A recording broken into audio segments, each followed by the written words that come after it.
ইতিহাসের কিছু বছর থাকে যেগুলো একটা গোটা অঞ্চলের ভাগ্যই বদলে দেয়। আজ আমরা ঠিক তেমনই একটা বছর নিয়ে আলোচনা করব, 1826 সাল, আর ব্যবচ্ছেদ করে দেখব কিভাবে বাংলায় একটা বিরাট ক্ষমতার পালাবদল ঘটেছিল বেশ নীরবে। এই যে কথাটা বলা হচ্ছে যে 1826 সাল একটা তাৎপর্যপূর্ণ ও জটিল সন্ধিক্ষণ ছিল, এটা কিন্তু কোনো কথার কথা নয়। এটা স্রেফ ক্যালেন্ডারের একটা বছর ছিল না, ছিল একটা সত্যিকারের টার্নিং পয়েন্ট।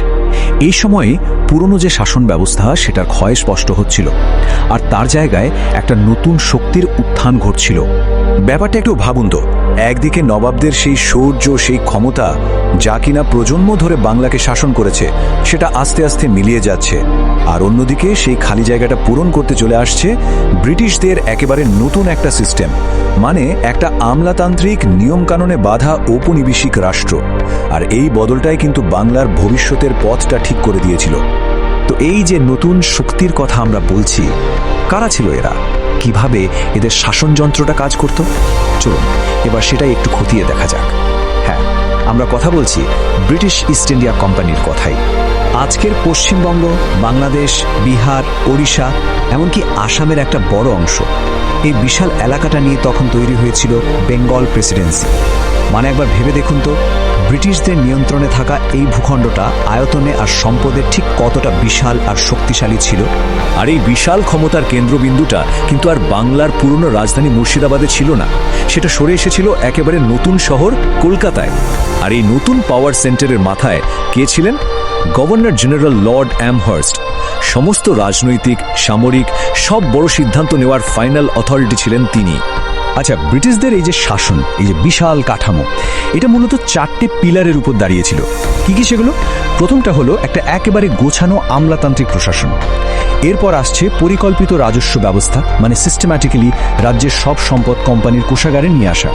3 নম্বরে ছিল একটা ফর্মাল বিচার ব্যবস্থা, আর শেষে অবশ্যই একটা সংগঠিত আর আধুনিক সেনাবাহিনী।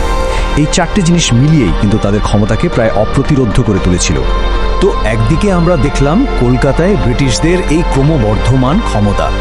এবার চলুন ছবির ঠিক উল্টো পিঠটা দেখি। ফিরে যাই মুর্শিদাবাদে, সেই পুরনো ক্ষমতার কেন্দ্রে। দেখব সেখানে ঠিক কি ঘটছিল। মুর্শিদাবাদের মসনদে তখন কে? নবাব হুমায়ুন জাহ।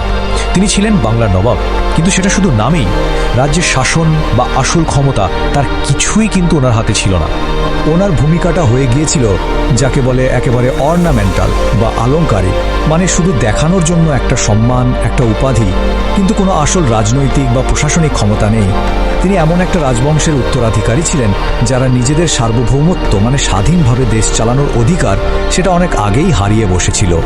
আর ভাবুন, এই যে নবাবের দরবার, এই জাঁকজমক, এই সব কিছুর খরচ আসতো কোথা থেকে?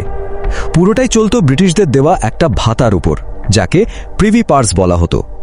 ব্যাপারটা কি অদ্ভুত, তাই না? মানে যারা ওনার ক্ষমতা কেড়ে নিয়েছে তাদেরই দেওয়া টাকায় নবাব তার শান-শওকত বজায় রাখছেন। এই যে পরিস্থিতিটা, এর সবচেয়ে বড় আর জীবন্ত প্রতীক বোধহয় মুর্শিদাবাদের হাজারদুয়ারি প্রাসাদ। নবাব হুমায়ুন জাহের সময়ে কিন্তু এর প্ল্যানিং হয়েছিল। আর এই বিশাল প্রাসাদটা যেন তার ক্ষমতার প্রতীক নয়, বরং তার ক্ষমতার অভাবের, তার অসহায়তার প্রতীক। আর ঠিক এই কারণে ইতিহাসবিদরা এই প্রাসাদকে ক্ষমতার কেন্দ্র হিসেবে দেখেন না। তারা বলেন এটা আসলে হারানো ক্ষমতার এক বিশাল কিন্তু নিষ্ক্রিয় স্মারক, মানে একটা বিশাল মনুমেন্ট যা আসলে মনে করিয়ে দেয় যে ক্ষমতাটা আর নেই। তাহলে ছবিটা কি দাঁড়ালো?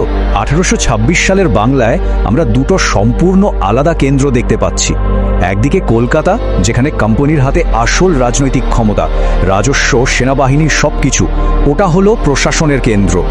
আর অন্যদিকে মুর্শিদাবাদ, যেখানে নবাব আছেন কিন্তু তার ভূমিকাটা শুধু আনুষ্ঠানিক, ওটা হয়ে গেছে একটা অনুষ্ঠানের কেন্দ্র।